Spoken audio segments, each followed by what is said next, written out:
Hello and welcome to the transcription explanation of this design. This was a bit of an interesting project because it involves some Vulcan, which I learned enough to be able to explain how it says what it says in this video because I promised a transcription explanation video, so I might as well do both the Vulcan as well as the Gallifreyan bit. So let's start with that Vulcan. So noted here are the different websites where I got the information on Vulcan. So there is let's make this better. There we go. So there is the www.starbase-10.de/VLD, which is the translation into the sound of the word, because this is a spoken language, so we're not going to use the same A's, B's, and C's, so the meaning of the word is going to have a different sound of the word. And this is what we're writing, Koldutshan, and that is the translation in Vulcan of the concept of IDIC, infinite combinations and infinite diversity. And that's how I confirmed that that is in fact what that means, Kolut Shan. And then the next step is turning each of these words into this calligraphic design, which that is shown here, where there are these different designs for each of the sounds. So the K sound, the Ko letter, is this swirly guy, and they're all positioned on the central spine of the design, going down the middle. And here we have our swirly Ko, and then this guy's our O, or our K, and then our O, which is here, and then our L, so cold. And then where the line, this little swirly line, crosses through our design is a hyphen. So that's how it breaks up the syllables. And I also wanted to make sure when I added the Gallifreyan bit, I didn't interfere with the translation of this design.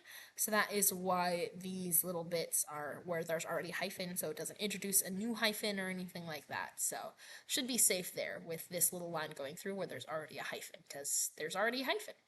So we have our kol with those letters and shapes, and then our ut, we have this shape, and then a t here, and then another hyphen, and then here's our sh, our a, and then our n, so shan, and that is called ut shan, the concept of infinite combinations and infinite diversity.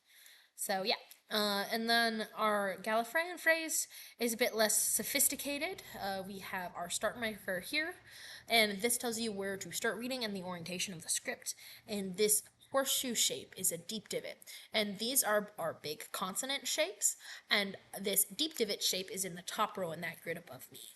And that top row shape has a bunch of different letters next to it, and those different columns, they are made by adding lines or dots to the letter. And there are 1, 2, 3 lines added to this horseshoe shape, and where that horseshoe shape in the top row intersects with those 3 line modifiers is the letter F. And then we have this little guy. These are vowels. Vowels are little circles. In fact, there's another vowel here and another vowel here. And the fact that they're ovals doesn't matter. It doesn't change anything. I just wanted them to match the ovalness of the central shapes, or the chest of the letters. In Vulcan, it's what it's called. I remember reading that. But yeah, so I wanted to match that stylistically with the Vulcan. I did put a true circle kind of going around the outside, so that'll get kind of warped just by the nature of it being a tattoo. But that swirly flowing look is definitely the vibe we're going for. But anyway, this is a U. It has a line going outwards. Other vowels, they have lines going inwards if they're I's. They're positioned inwards if they're O's. They are positioned outwards if they're A's, and they don't have lines on them, and they're still centrally positioned if they're E's. So here's an F with a U, and you read consonant before vowel, so F and then U. And then we continue around for the rest of this word, and there are 2 little letters here.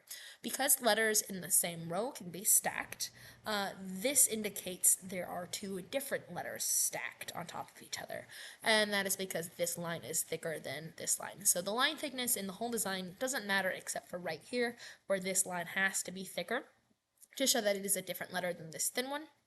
And you read thin to thick. So this thin line letter has these 2 dots on it, plus these 2 dots, because they need to go somewhere, and the closest letter is still that one. So that's 1, 2, 3, 4 total dots on this circle, making it the letter C. And then this thick line, it has 2 dots on it. So that's a K. So that's a CK stack. So F-U-C-K. And then we have this letter here. This one crosses our word circle line right here. And that means we're in the bottom row, and there are 2 dots on it. So that's a Y. and then our O is positioned inside our word circle. And then last but not least, we have this little U line going outwards. So we have our lovely Gallifreyan phrase. So yeah, I hope you liked your design. And because you were undecided with how you wanted to mix the Gallifreyan in with the Vulcan, I'm happy to do any reworks if there's something else you would like to see or if this doesn't quite meet your vision. But when you wanted me to combine this little Vulcan bit with this bit, this is definitely the best way I thought to put the designs together and match stylistically. But I'm still happy to do a rework if you're interested in that. But if you think it's perfect just the way it is, then, well, it's ready. So yeah, thanks, bye.